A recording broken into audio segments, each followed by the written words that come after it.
सास बहू का नया साल। अरे बहू, ओ बहू, आज नाश्ता नसीब होगा या भूखा ही रहना पड़ेगा? आपसे भूखा रहा जाएगा क्या? 2 मिनट रुकिए, ला रही हूं। हे भगवान, देखो जरा कैसे तपाक से जवाब निकलते हैं इसके मुंह से।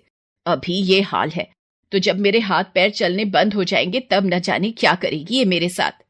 फिलहाल जो कर रही हूं उसका भी कभी शुक्र मना लिया कीजिए। ये लीजिए, आपकी पसंद के गोभी के पराठे बनाए हैं। ये गोभी के पराठे हैं? इतने पतले? इतने सालों में कुछ नहीं सीखा तूने। क्या करूं माँ जी, आपने सिखाया ही नहीं। इतना कहकर सरला वापस रसोई की तरफ चली गई।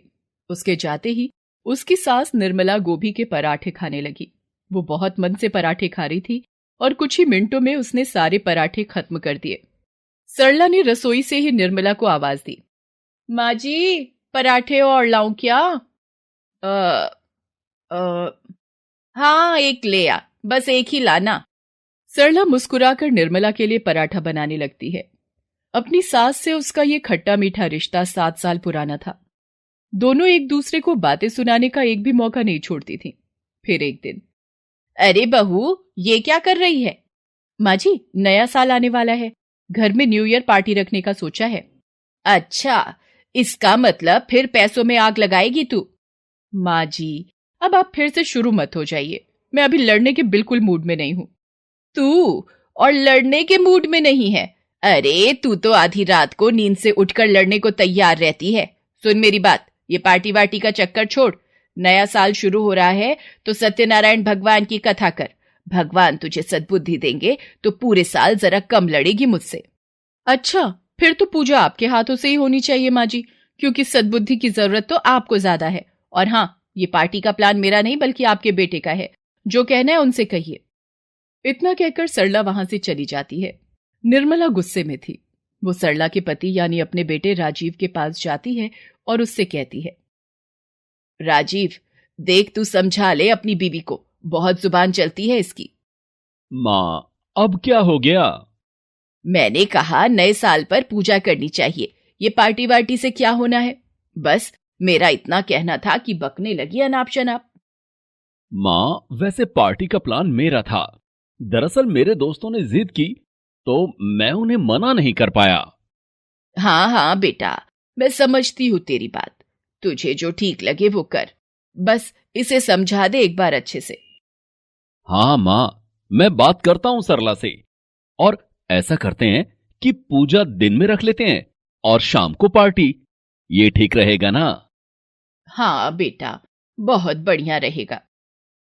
सरला दरवाजे के पीछे खड़ी ये सारी बातें सुन रही थी। फिर जैसे ही राजीव अपने कमरे में आया तो, वाह, बहुत बढ़िया, दिन में पूजा और शाम को पार्टी। और इस सब में जो काम फैलेगा वो कौन करेगा? सरला, तुम परेशान मत हो, सब हो जाएगा। हम सब मिलकर कर लेंगे। मुझे सब पता है। जब काम का मौका होगा ना तो आप नजर आओगे और ना ही आपकी माँ। बस सरला, मैं देख रहा हूं आजकल तुम बहुत रूखी हो गई हो। तुमने आज फिर मां से लड़ाई की। एक बात बताओ, अगर मां घर में पूजा करवाना चाहती है तो इसमें गलत क्या है? कुछ गलत नहीं है। गलत तो बस मैं ही हूं ना। मैं अकेली ही तो लड़ती हूं उनसे। वो बेचारी तो कुछ भी नहीं कहती। सरला गुस्से में कमरे से बाहर आ जाती है। राजीव उसके पास आता है। सरला, तुम रो मत। मैं जानता हूं कि मां भी कम नहीं है, लेकिन अब तुम ही बताओ, मैं क्या कहूं उनसे? कुछ मत कहो, बस मुझे ही सुनाते रहो हर वक्त। मैं इस घर में इसीलिए तो हूं, काम करने के लिए और बातें सुनने के लिए। अच्छा ठीक है, मैं कल मां को पूजा के लिए मना कर देता हूं। कह दूंगा कि ऑफिस से छुट्टी नहीं मिल सकती। अब तो ठीक है ना? नहीं, नहीं नहीं, ऐसा मत करो। पूजा के लिए ऐसे मना नहीं करना चाहिए। भगवान नाराज होते हैं। मैं मैं कर लूंगी सब। सरला की बात सुनकर राजीव मुस्कुराने लगता है। सरला अगले ही दिन से तैयारियों में लग जाती है। ये देखकर निर्मला उससे कहती है, सुन बहू, प्रसाद देसी घी में ही बनाना। और पंडित जी से बात हुई या नहीं? हाँ, हो गई। अच्छा, और सुन, पार्टी में राजीव के सारे दोस्त आ रहे हैं, सारे रिश्तेदार भी आएंगे। जरा ढंग की बन के आना सबके सामने। माँ जी, मैं जैसी हूं वैसी ही दिखूंगी ना? तुझसे कभी सीधे मुंह बात नहीं होती क्या? नहीं माँ जी, क्या करूं, मेरा मुंह ही उल्टा है, तो सीधी बात कैसे करूं? नए साल की पहली तारीख आ जाती है। सरला कई दिनों से तैयारियों में लगी थी। ठंड का मौसम था तो सुबह से ही उसके सिर में दर्द था, लेकिन फिर भी वो हर काम वक्त पर करने की कोशिश कर रही थी। सरला, सरला, मेरा कुर्ता पजामा कहाँ है? ये तो रहा, सामने रखा है, आप भी ना। बहू, ओ बहू, ये पूजा की थाली में रोली चावल तो है ही नहीं, और ये पंडित जी क्यों नहीं आए अब तक? तूने क्या टाइम बोला था उन्हें? उफ, ओ मेरा सिर। सुनिए, जरा एक बार पंडित को फोन करके पूछे तो कहाँ रह गए। तुम कर लो ना प्लीज, मैं जरा शेयर मार्केट देख रहा हूं। आज साल का पहला दिन है तो नजर बनाकर रखनी होगी ना। सरला खुद ही पंडित जी को फोन करती है। राजीव अपना फोन लेकर सोफे पर बैठ जाता है। पंडित जी रास्ते में हैं, बस आने ही वाले हैं। अच्छा, और सोनू, उसे तैयार कर दिया तूने? नहीं, अभी नहीं, मैं वो प्रसाद। क्या? सोनू अभी तक तैयार नहीं हुआ? तुझसे न बहू एक काम ढंग से नहीं होता। पूजा में घर का बच्चा नहीं बैठेगा तो क्या फायदा? माँ जी, मेरे 2 ही हाथ हैं और 2 ही पैर। हाँ हाँ, मुझे तो भगवान ने 4 हाथ पैर दिए थे। मेरी गृहस्थी देखती ना, तब पता चलता तुझे कैसे होते हैं घर के काम। तो अब दिखाइए ना, ये क्या मेरे अकेले की गृहस्थी है? सरला गुस्से में वहां से चली जाती है। ये देखो, घर में पूजा है और सुबह से ही इसका मुंह सड़ा हुआ है। हे भगवान, माफ करना। निर्मला खुद ही अपने पोते सोनू को पूजा के लिए तैयार करने लगती है। कुछ ही देर में पंडित जी भी आ जाते हैं। पूजा शुरू होती है। अरे बहू, ये कौन से पंडित जी बुला लिए तूने? अपने राम प्रकाश जी कहाँ हैं? माँ जी, उनका फोन नहीं लग रहा था, मेरी फ्रेंड ने इनके बारे में बताया है। फोन नहीं लग रहा था तो उनके घर जाना चाहिए था ना। अब तो हो गई पूजा। माँ जी, ये पंडित जी भी अच्छे से पूजा करवाते हैं। अरे रहने दे, तुझे तो सब कुछ निपटाना है बस। इस बार सरला अपनी सास को कोई जवाब नहीं देती। वो अपना सिर पकड़कर रोने लगती है। निर्मला उसे रोते हुए देखकर कहती है, अब ये क्या अपशगुन कर रही है बहू? पूजा से पहले ऐसे रोना क्या अच्छी बात है?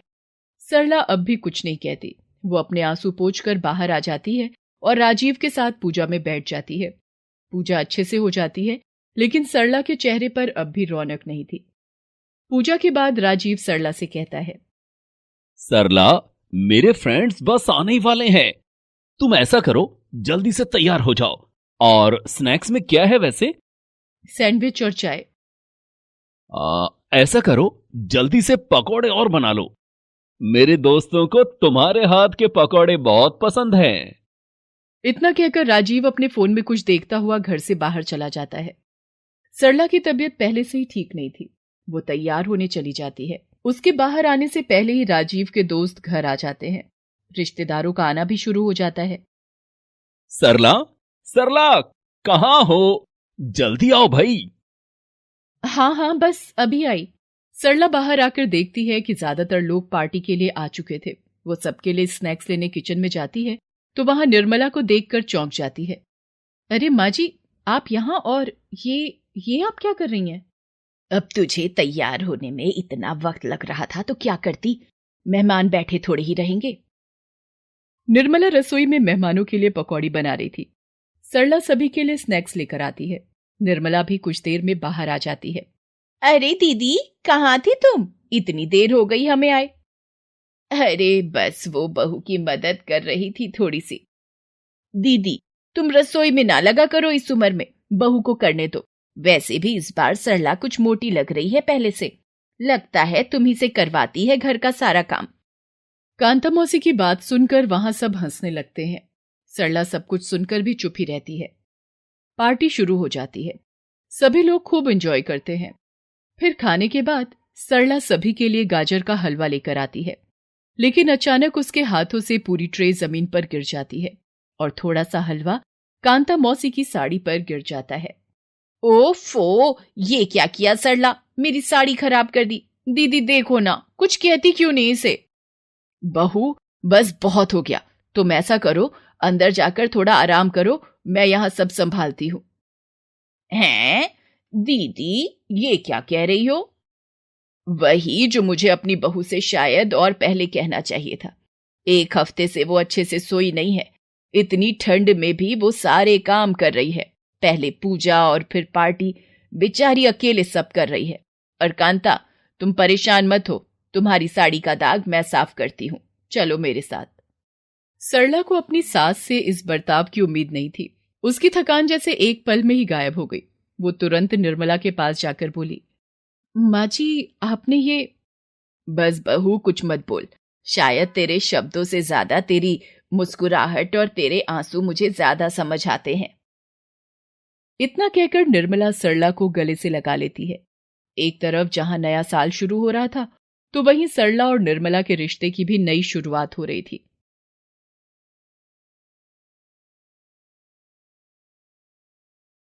गरीब सहेलियों का नया साल। दीप्ति और दीपाली 2 सहेलियां हैं। दोनों बहुत ही गरीब हैं।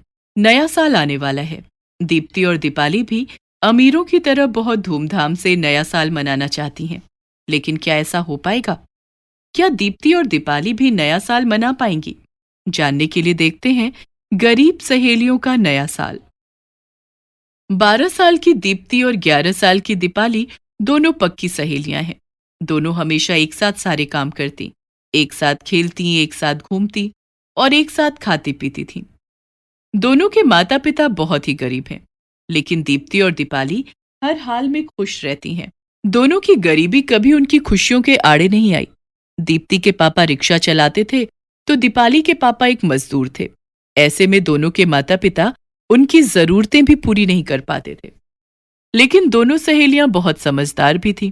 वे दोनों अपने माता पिता से कभी किसी चीज की डिमांड नहीं करती। जो रूखा सूखा मिल जाता उसी में संतोष कर लेती। एक दिन दोनों सहेलियां सड़क के किनारे खेल रही थीं। तभी उन्होंने देखा कि कुछ लोग सड़क के किनारे कुछ बेच रहे थे। दीपाली, देख, वहां सड़क के किनारे कोई कुछ बेच रहा है। दीप्ति और दीपाली दोनों ने वहां जाकर देखा। दीप्ति देख, ये तो नए साल की सजावट के सामान हैं। इन सभी सामान से लोग नए साल पर अपने अपने घरों को सजाते हैं। दीपाली, काश हम भी नए साल पर अपने अपने घरों को सजा सकते और हम भी दूसरों की तरह धूमधाम से नया साल मना सकते। तुझे पता तो है दीप्ति, हमारे माता पिता कितने गरीब हैं।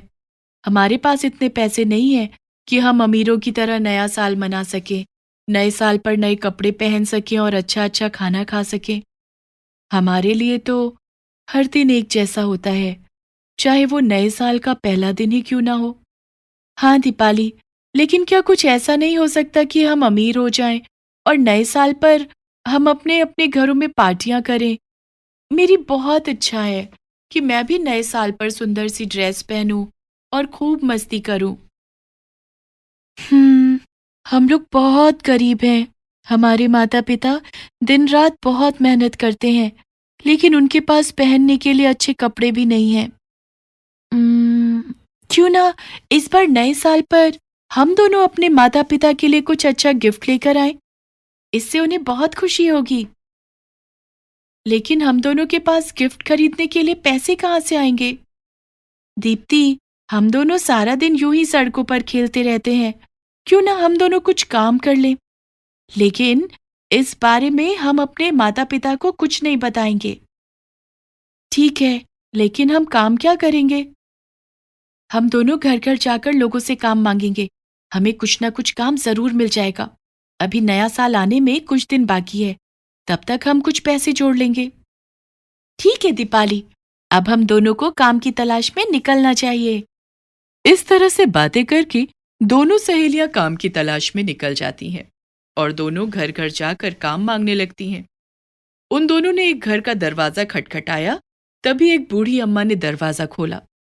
कौन हो तुम दोनों? हम दोनों काम की तलाश कर रहे हैं। क्या आपके घर में हमारे लिए कोई काम है? अच्छा, क्या काम कर सकती हो तुम दोनों? हम आपके घर का सारा काम कर देंगे, झाड़ू पोछा बर्तन। ठीक है, लेकिन मैं तुम दोनों में से किसी एक को ही काम पर रखूंगी। अम्मा, आप हम दोनों को काम पर रख लो और आधे आधे पैसे हमें दे देना, लेकिन हमें रोज थोड़ा थोड़ा पैसा चाहिए। ठीक है, तो फिर तुम दोनों काम पर लग जाओ। बस फिर क्या था, दीपाली और दीप्ति बूढ़ी अम्मा के घर का सारा काम करने लगती हैं। दोनों सहेलियों ने मिलकर कुछ ही देर में घर का सारा काम कर दिया। बूढ़ी अम्मा ने दोनों को 50-50 रुपए दिए। इस तरह से दीपाली और दीप्ति रोज बूढ़ी अम्मा के घर जाती और बूढ़ी अम्मा के घर का सारा काम करती। बूढ़ी अम्मा उन्हें रोज 50-50 रुपए दे देती। दीपाली और दीप्ति ने उन पैसों को एक मिट्टी के गुल्लक में जमा करना शुरू कर दिया। एक दिन जब दीपाली और दीप्ति काम पर पहुंची तो बूढ़ी अम्मा बहुत बीमार थी। वो ठीक से चल भी नहीं पा रही थी। अम्मा, आपकी तबीयत तो बहुत खराब है। आपको तो तेज बुखार है। अम्मा, आप इस घर में अकेले क्यों रहती हो? आपके बच्चे कहाँ रहते हैं? मुझ बुढ़िया के पास कौन रहेगा बेटी? बेटे और बहू ने मुझे यहाँ अकेला छोड़ दिया है। वे दोनों विदेश में रहते हैं, कभी मेरी सुध भी नहीं लेते। अम्मा, आप फिक्र मत करो, हम दोनों सहेलियां आपकी पूरी देखभाल करेंगे। दीपाली और दीप्ति ने डॉक्टर को बुलाकर अम्मा का चेकअप करवाया। इन्हें ठंड लग गई है, इनका बहुत ख्याल रखना पड़ेगा। इनकी उम्र बहुत हो चुकी है और ऐसे में इनका खास ख्याल नहीं रखा गया तो इन्हें निमोनिया भी हो सकता है। नहीं नहीं डॉक्टर साहब, हम इनका बहुत ख्याल रखेंगे। मैं कुछ दवाइयां लिख देता हूँ, इन्हें समय समय पर खिलाते रहना होगा। दीप्ति और दीपाली ने बूढ़ी अम्मा का बहुत ख्याल रखा। अम्मा, मैं आपके लिए गर्म पानी लाई हूँ, आप गर्म पानी से ये दवाई खा लो। बूढ़ी अम्मा को दवाई खिलाकर दीप्ति ने गर्म तेल से अम्मा की खूब मालिश की और दीपाली ने अम्मा के लिए गरम गरम खाना बनाकर उन्हें अपने हाथों से खाना खिलाया। जुग जुग जियो मेरी बच्चियों, तुम दोनों आज यहाँ नहीं होती तो न जाने मेरा क्या होता। मैं तो शायद मर ही गई होती। ऐसा मत कहो अम्मा, जिसका कोई नहीं होता उसका भगवान होता है, और हम दोनों तो हैं आपके साथ। हम दोनों हमेशा इसी तरह से आपकी सेवा करेंगे। हाँ अम्मा, देखना आपको कुछ नहीं होगा। इस तरह से दोनों गरीब सहेलियों ने बूढ़ी अम्मा की बहुत सेवा की। उस दिन दीप्ति और दीपाली को घर आने में बहुत देर हो चुकी थी। दोनों के माता पिता ने दोनों को खूब डांट भी पिलाई, लेकिन फिर भी दोनों ने अपने अपने माता पिता को कुछ नहीं बताया। दीपाली, आज मम्मी पापा ने मुझे बहुत डांटा। घर आने में देर हो गई थी ना, इसलिए। हाँ, डांट तो मुझे भी पड़ी है, लेकिन हमने अभी उन्हें सब कुछ बता दिया तो हमारा उन्हें नए साल पर सरप्राइज गिफ्ट देने का प्लान खराब हो जाएगा और फिर वो हमें बूढ़ी अम्मा के घर पर काम भी नहीं करने देंगे। और बूढ़ी अम्मा को इस वक्त हमारी बहुत जरूरत है, हम इस समय उन्हें अकेला नहीं छोड़ सकते।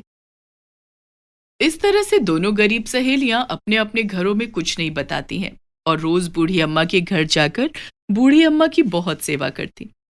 अब बूढ़ी अम्मा को नहलाना, खिलाना, बाजार से उनके घर का सामान लाना, सारे काम दीप्ति और दीपाली करने लगी। एक दिन, दीपाली, कल नया साल आने वाला है, हमें अपने अपने माता पिता के लिए खरीदारी कर लेनी चाहिए। हाँ, हमें अपने अपने गुल्लक को तोड़कर देखना होगा कि उसमें कितने पैसे हैं। उस दिन दीप्ति और दीपाली दोनों गरीब सहेलियों ने अपने अपने गुल्लक को तोड़कर देखा तो दोनों के गुल्लक में सिर्फ 500 रुपए थे। दीपाली, मेरे गुल्लक में तो बहुत कम पैसे हैं, सिर्फ 500 रुपए में पापा और मम्मी दोनों के लिए कपड़े नहीं आ पाएंगे और ना ही घर सजाने का सामान ही आ पाएगा। हाँ दीप्ति, मेरे गुल्लक में भी सिर्फ 500 रुपए हैं। इतने कम पैसों में हम दोनों नया साल कैसे मना पाएंगे और अपने अपने माता पिता को सरप्राइज गिफ्ट भी नहीं दे पाएंगे। दीप्ति, क्यों ना आज हम दोनों बूढ़ी अम्मा से कुछ पैसे ज्यादा मांग लें? नहीं दीपाली, अगर हम बूढ़ी अम्मा से ज्यादा पैसे मांगेंगे तो उन्हें लगेगा कि हम दोनों पैसों के लालच में उनकी सेवा कर रहे थे। ठीक है, तो हम इतने पैसों में ही कोई छोटा सा गिफ्ट खरीद कर मम्मी पापा को दे देंगे। ठीक है, हमारे पास कोई और रास्ता भी तो नहीं है। उस दिन दोनों गरीब सहेलियां उदास मन से बूढ़ी अम्मा के घर काम करने गईं।